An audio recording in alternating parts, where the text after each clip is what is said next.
we divide 557 by 5 in long division method. 5 times 11 is 55. On subtracting we get 0.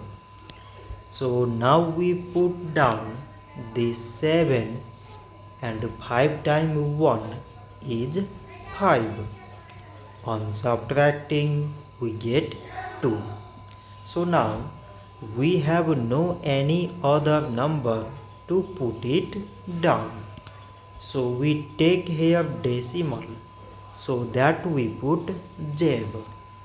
So it is 20 and 5 times 4 is 20. On subtracting we get 0.